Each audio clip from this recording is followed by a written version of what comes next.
Hello and welcome back to Football League World TV. I'm your host Alfie Burns and we've got the weekend preview to round off what's been a really busy week for the channel. Joining me is Billy and Marcus. Billy, first of all, how are you getting on? Yeah, I'm doing well, thank you. How are you? Yeah, I'm not too bad, thanks. Looking forward to the weekend, but yeah, I'm good. How about you, Marcus? How are you getting on? Yeah, really good, thanks. Not just one but two championship matches this evening, so yeah, looking forward to it all kicking off. Yeah, that should be good, and that leads us nicely into the start of the show. We're gonna start by previewing West Brom and Queen's Park Rangers.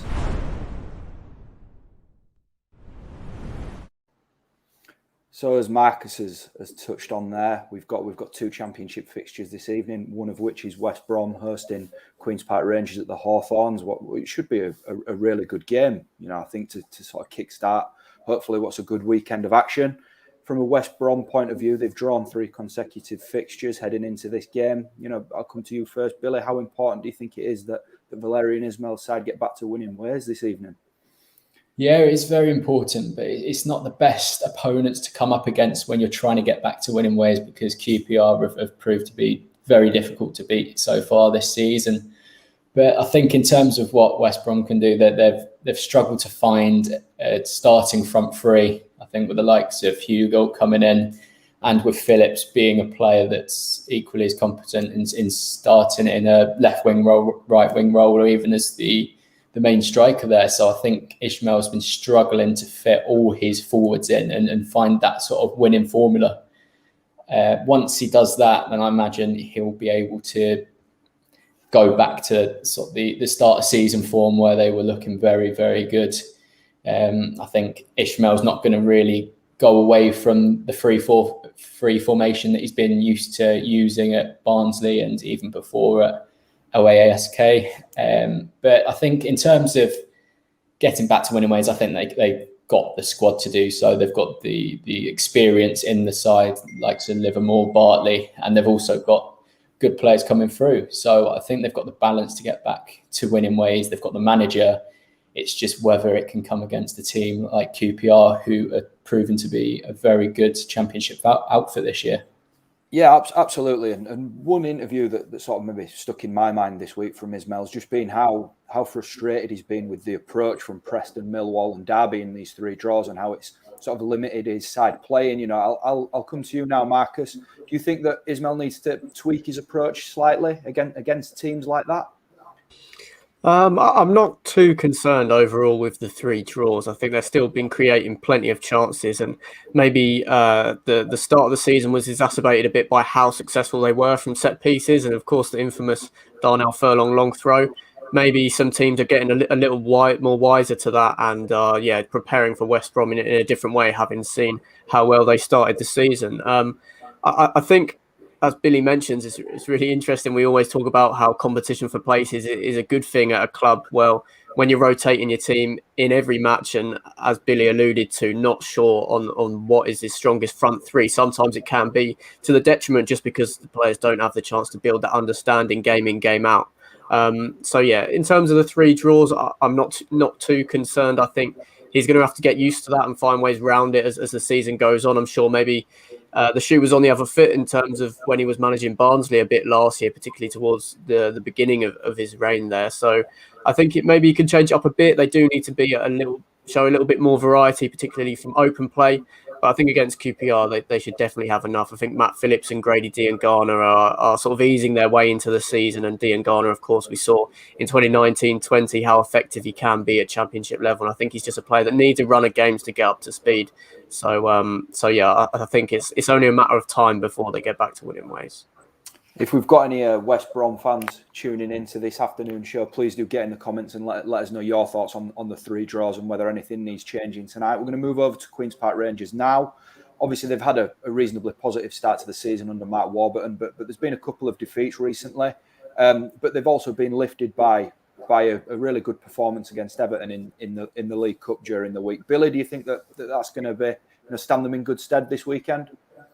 Definitely, and I don't think they'll be too concerned with the 2 defeats that they became undone by. I think in the Bournemouth one, they showed great spirit to get back into the game and were actually quite unlucky in the end not to get anything from the game. And Bristol City was a late winner. So yeah, in that respect, they won't be too disheartened by the manner of defeat because they haven't looked too bad at all.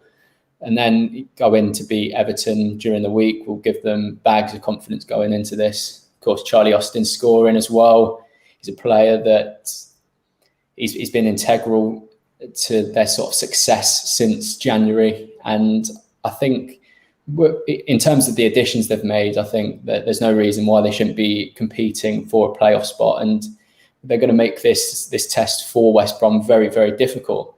And I think with Andre Gray coming in as well, he just gives that extra dimension. And we've spoken there about Ismail having problems in his hands about the forwards that he will select. And I think it's just as problematic for Mark Warburton because he's got Charlie Austin and Lyndon Dykes who've started the season very well. And now they've got Gray who adds something completely different. So I wouldn't want to be in Warburton's position right now. And I wouldn't want to be in Ishmael's either.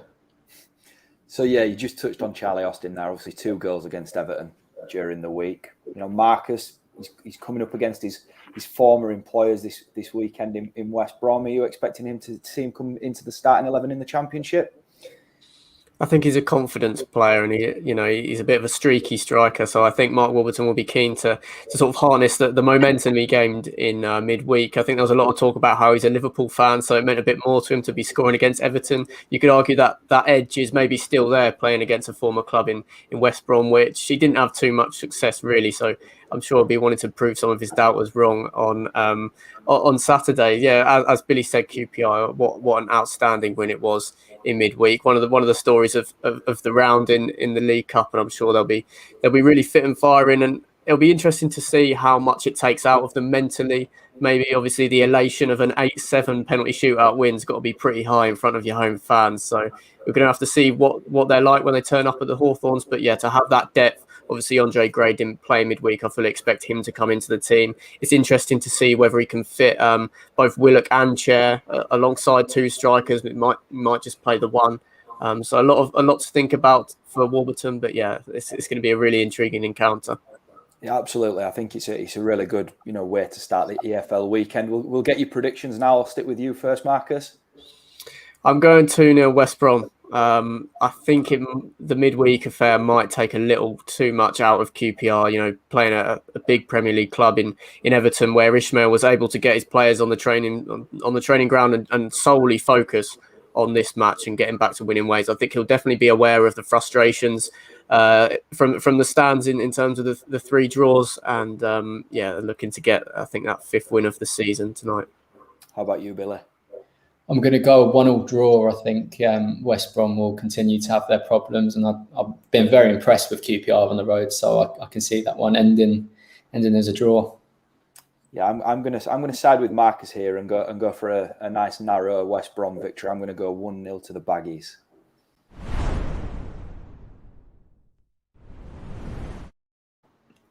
So moving over to tomorrow's Championship schedule, we're going to start with Nottingham Forest versus Millwall. Obviously, this is going to be Steve Cooper's first game in charge of the Reds, and the Reds come into the game on the back of their first league victory of the season last weekend against Huddersfield Town.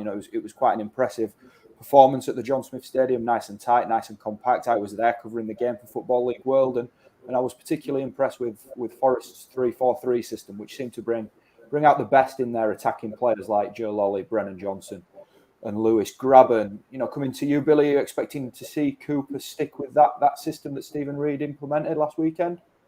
Yeah, definitely. I think a 3 at the back formation was what he was used to at Swansea. So I don't see any reason for him to change that up. And with Reid still about within the club as well in his former position, I think that there's no reason to go away from that formation. And as you say, it gave more freedom to Forest's front players. Lolly was particularly impressive, and his sort of direct running, jinking runs is something that will probably bring the best out the rest of his forwards as well. I think there's a lot of excitement around the Cooper appointment. He's been an excellent Championship manager for Swansea. He's done brilliantly well with young players. And when you've got the likes of Brennan Johnson, Alex Might and James Garner, you probably add Joe Worrell in there, who's still considered a young player. I think that Cooper's going to get the best out of them and turn what's been sort of a slump to the bottom place into a good finish this season. I can see them doing quite well. Yeah, as you touched on there, Joe Lolly was particularly impressive coming into the side last weekend on the right wing. He caused Harry Toffolo a number of problems early on, and then was heavily involved in Lee Nichols' own goal that sort of killed the game at the start of the second half. Marcus, are you expecting him to retain his spot this weekend under Cooper? I am, yeah. I think it was a disappointing 2020-21 campaign for Joe Lolly, but that kind of stood out as a significant drop-off. In the seasons prior to that, he's been one of the best wingers in the Championship, and obviously, he's been at Forest a good few years now and really loving it. Maybe liked playing well against his former club, of course, in Huddersfield last week. He's a great competitor. I'm sure he'll be really fired up by what I'm sure will be a cracking atmosphere at the City Ground, really welcoming in their new manager. So yeah, Lolly I expect to be a key figure.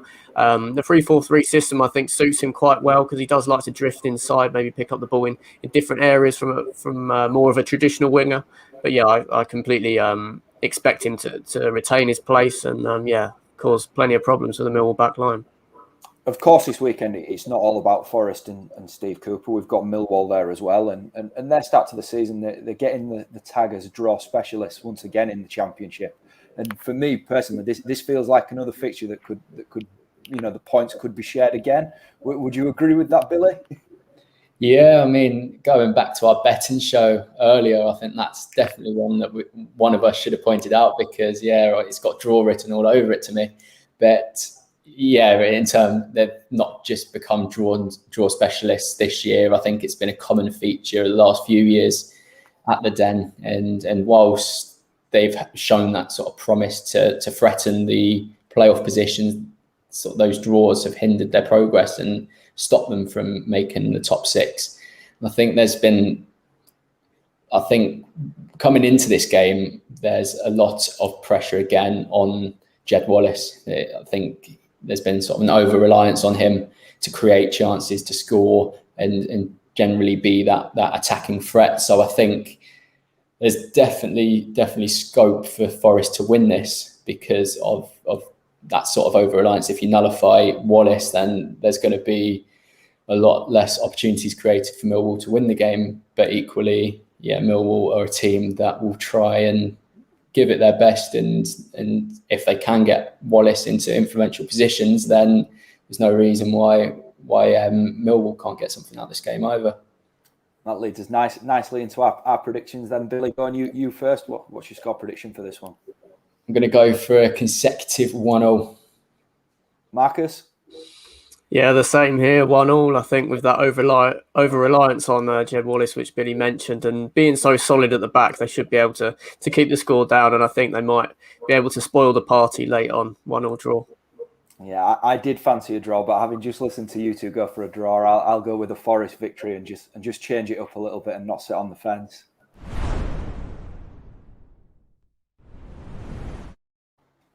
So the final Championship game we're going to preview this afternoon is Sheffield United v Derby. We're going to focus a little bit on the visitors to start with. It's been a really tough week for Derby. Point deduction after entering administration has put them to the bottom of the Championship table, and it sounds like another point deduction is on the way, which many feel that it will all but sort of relegate them and seal their fate this season. Marcus, I'll come to you first. What are you expecting from Derby this weekend? It's been a really tough week, but the football's going to come into focus again this weekend. So what kind of performance are you expecting from Wayne Rooney's side? Yeah, it's quite hard to analyse, I think, how big of an impact it's been having because it almost feels like they've been playing better the worse the situation off the pitch has been going. Obviously, administration was announced on Friday evening and then they go and beat Stoke 2-1. Obviously, the points deductions are set to be finalised this week. You'd think it can't go on too much longer with them performing better and better with such demoralising situations off the pitch. Obviously, Sheffield United is a really tough match. I fully expect Wayne Rooney to get the most out of his players again, get another really admirable performance, plenty of heart in there. It's not a squad that I don't think anyone really looked at regardless of points deductions and thought they'd even stay up in the Championship. So to be competing where they are is a credit to the players and Rooney, of course. Sheffield United is a really tough test. They really have clicked into gear in recent weeks. So it's going to be really tough. I think Derby can keep it close, but I think the Blades should have the edge. Yeah, as Max has just touched on there, Sheffield United have been in really good form recently. I think they had a really strong end to the summer transfer window, and since the September international break, they've really sort of found their groove. And it's 2 wins and 1 draw from the last 3 games. The scoring goals, I think I'm right in saying that it's 11 in those 3 games, and Morgan Gibbs-White in particular is really, really impressing me. Billy, this is tough for Derby this weekend. Not just because of all the off-field problems, but also because they're coming up against a really good side, aren't they? Definitely, and it's probably one of, if not the most difficult place to go to at the moment because of the way that they've been revitalised after the break. And as you said, they're 11 in 3 goals after scoring once in their opening 5, so it's a big change of emphasis there. And as you say, Morgan Gibbs-White has been a brilliant addition, and there's been talk of Bruno Lage at Wolves recalling him in January. There's some speculation around that, and that would be a big blow to them because he has been so important, and it's been instant as well. 2 goals and 2 assists in 3 games, creating so many chances as well. And when you add into that, McBurney seems to be getting back into form after scoring midweek. You've got McGoldrick and Mulley as well returning to fitness. So I think there's definitely... It's probably the most difficult place to come to for Derby, especially after that news. But in terms of what they showed against Stoke, in light of the first bit of news that administration was on its way, I think that they can go into the game, and it makes it very difficult for us to sit here and predict after that kind of performance last week. Yeah, as you say, it's difficult to predict, but I'm going to ask you to do it anyway. Go on, Billy, you can go first. Well, I've said that now about it being Derby being spirited, but I do think that Sheffield United will have too much for them. I'm going to go for a 2-0 Sheffield United win. And how about you, Marcus? I'm predicting another very admirable display from Derby. I think Sheffield maybe weren't as good in their 3-1 win over Hull City as the scoreline suggested. 2 goals from set pieces. John Egan's not going to score a brace every game. And there was a late rally from Hull. So I think Derby can keep it tight.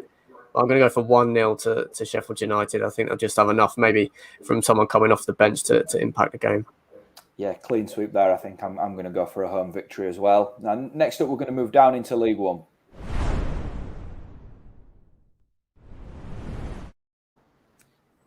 Some good fixtures in the third tier this weekend, I think I'm right in saying. And first up, we're going to talk about MK Dons versus Wycombe, which is 3rd v 5th. MK are unbeaten in their last 6 and have lost just once this season. Wycombe have also lost just once this season, and actually took the lead against Manchester City in the League Cup during the week. We won't talk about the final score there, but they did take the lead and threatened to upset Manchester City for a very, very short while. This is going to be quite a good game. Would you agree, Billy? Yeah, definitely. Battle of Buckinghamshire, I think they're going to call it. But I think they can take a lot of confidence. I know it ended 6-1 against Manchester City, but when you think of the teams in the EFL that have gone to Manchester City in the past, that's one of the better scorelines, which is weird enough to say, but that's the way it was. And they had the elation of going 1 goal up, and they looked very strong defensively for that first sort of 20, 30 minutes. But yeah, it's another test for them. MK Dons are a very good side this year. I don't think too much has changed with Russell Martin leaving. It seems that the philosophy is still there, possession-based football. They've got good attacking players. They've recruited well. So I'm expecting a really, really good game to be played out there. And I think with Wycombe as well, they still possess quite a strong core of players from the Championship season. And that's why I think quite a lot of their games have come down to the wire, really. And that's where they've edged a few games, because they've had that experience of the higher division. And yeah, in terms of score, well, I won't go into a score prediction yet. I'll wait for Marcus to have his say on things. But I think, yeah, we're looking for another very good game. Yeah, so, you're talking about Wycombe there getting the better of sides recently with the quality that they've got. They came up against your club, Charlton, not that long ago, Marcus, and Gareth McCleary got 2 goals and was the difference that day. The MK defence, they've conceded 10 goals already this season, which is, it is early in the season, but that's the worst of the current top 6. Do you feel that McCleary is a player that could punish MK this weekend for Wycombe? Yeah, he's definitely one of their key threats. So the first guy in particular against Charlton was really impressive. I think the kind of style of the match will suit Wycombe. As Billy mentioned, Liam Manning kind of carrying on the good work that Russell Martin put down in the last year or so.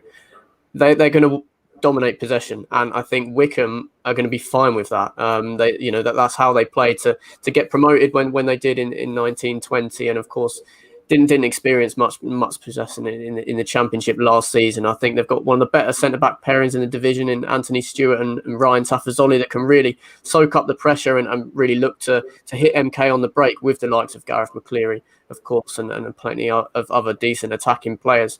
So it is really set up to be an exciting clash. This one, MK will be confident of breaking them down. They've got the likes of Scott Twine, Troy Parrott, Matt O'Reilly, really dangerous players in League One, and of course have started so well. But I think Gareth Ainsworth will be quietly confident despite going in as outsiders. I think they'll be quite confident of spoiling the party. Come on then, Marcus, what's your score prediction for this one then? Having said that, I do think MK are just a little bit too good. So I don't think Wycombe can go and take all 3 points. I'm sitting on the fence maybe a little and going for another 1-1 draw. And what about you, Billy? I think an MK Dons win 2-1 just because of sort of the attacking threats they've got and the fact that the goals they are scoring are coming from all sorts of places, not just their forwards at the moment. I'm going to go with a 2-2 draw here, and I think it'll be one to definitely catch up with on the highlights show.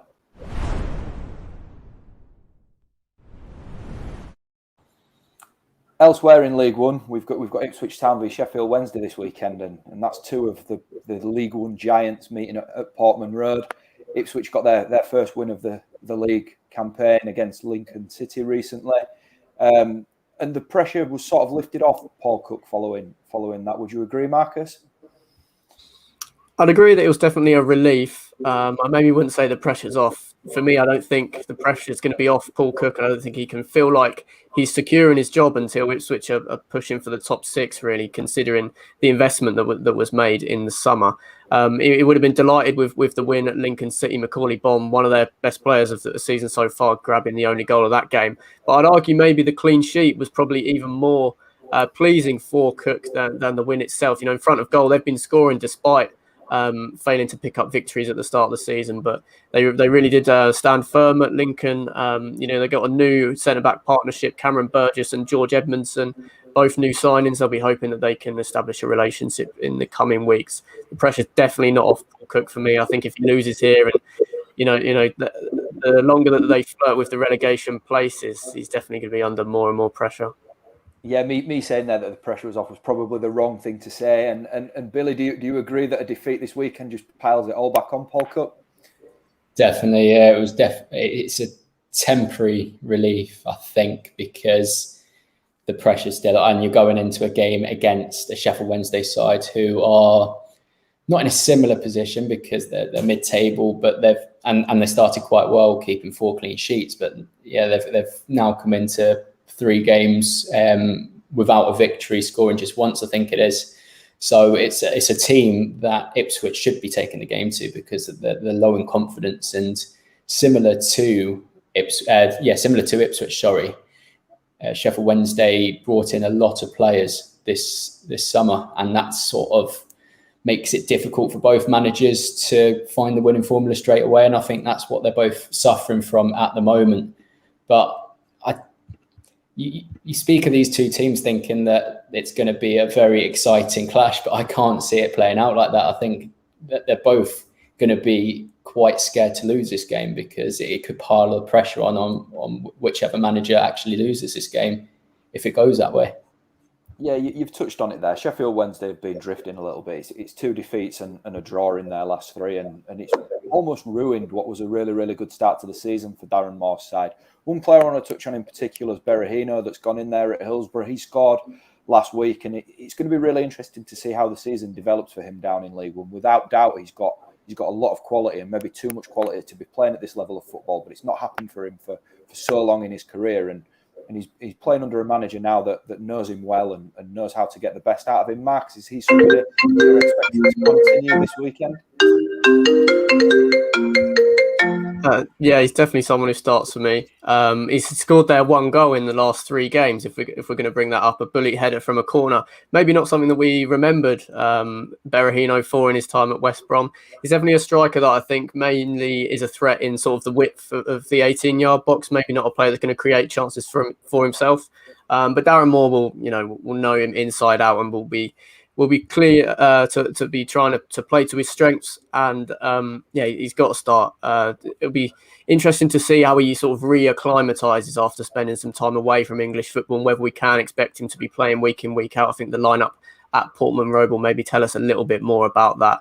For me, he's definitely got to start. Obviously, their struggles in front of goal in the last few weeks have been concerning, so the guys that scored the only one in their last 3 matches has got to be a good bet for a start.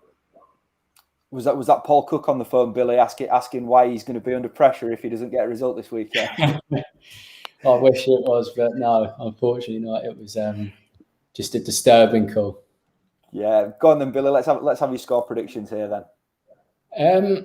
I have to back it up and say it's not going to be a very entertaining game, don't I? But I can see again. I think it's becoming a bit of a theme in this show, but a 1-1 draw. Marcus? I think Ipswich can edge it. I think they might just be a little bit more confident. It should be a cracking atmosphere at Portman Road. I'm going to go 2-1. Yeah, I'm gonna completely agree with you there, Marcus. I'm going to go 2-1 as well.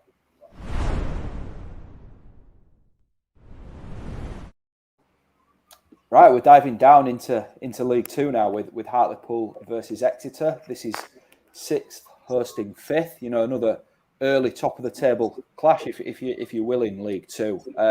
Hartlepool have had a positive start, to the season, but it is 2 defeats in 4 now. Whilst Exeter, a side that we often see at the top of League Two, are sort of starting to find their groove now, and they've got 3 clean sheets on the bounce. They've been scoring goals quite regularly.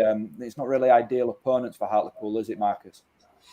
No, not at all. I think they sort of started as one of the surprise packages in League Two, but as you mentioned, have regressed a tiny bit. I think the injury to Tyler Bury, who they had on loan from Millwall in the early part of the season, was working really well for them. And in a summer where they lost quite a few attacking players, Oates and Armstrong, their top scorers from last season, went to, I think, Mansfield and Harrogate, so some directly 2 rivals. That was an area of the pitch that they were maybe concerned about. Tyler Bury came in and put those concerns to the back of everyone's minds, but an unfortunate injury means that, they're lacking a little bit up top at the moment. And as you mentioned, Exeter are on great form at the moment. Sam Nombe would have got his confidence up a lot with a goal and a almost brace that ended up being given as an own goal in their win against Sutton last week. So Exeter experienced a little bit of a slow start, but seem to be back to the force that we definitely recognise in League Two over the last few years. It's going to be a tough match and maybe a good match to really judge Hartlepool's credentials on and whether they can sustain this positive start to the season. Yeah, when it comes to Exeter, I always sort of find myself going to Matt Jay and wanting to talk about him and how important it is. He's got 5 goals in 10 appearances across all competitions this season. Coming to you, Billy, how important is he to the club this season if they are going to really launch a sustained push for promotion? Yeah, he's very important. He's not just a scorer of goals, he creates them as well. He's got that sort of Jed Wallace sort of vibe to him in the way that he's very, very integral to what they do. And he actually comes as one of the more senior players in the squads because they're using their young players very well. Marcus mentioned there Sam Nombe, who I seen a little bit at Luton last year, and someone I was very surprised to see drop down into League Two. But I think that expresses what kind of ambitions they have at Exeter to go and get this promotion after so long of just sort of flirting around the playoff positions and near misses in the playoffs. I think Matt Jay is someone who grows with the club as well. He's not a player that will just help fire them into a good position this year. He can certainly adapt to League One with the Grecians should that become the reality, really. So I think he's got a big season ahead of him. He'll take early confidence from his start, and he'll be hoping that it could be sort of a double-figure season. Yeah, absolutely. I'll stick with you, Billy, for your prediction for this one first. I can't see anything other than an Exeter win, so I'm going to go for 2-0 Exeter. What about you, Marcus? Maybe a little bit more emphatic. I think this will be a match Matt Taylor sees as a game they have to win if they want to be competing for automatic promotion this season. I'm going 3-1 Exeter. Yeah, another clean sweep. I think I'm gonna go for a 3-1 Exeter victory.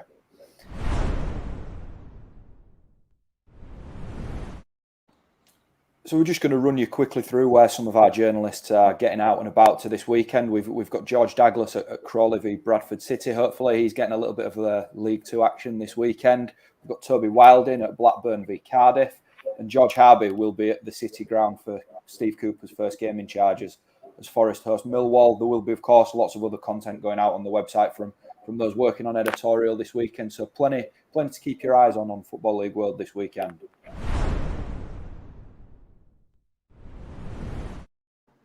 So that concludes our Football League World TV weekend preview. Thanks, Billy and Marcus, for joining me.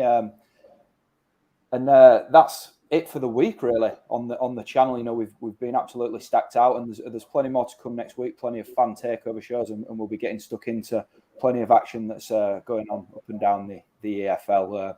We'll see you again next week.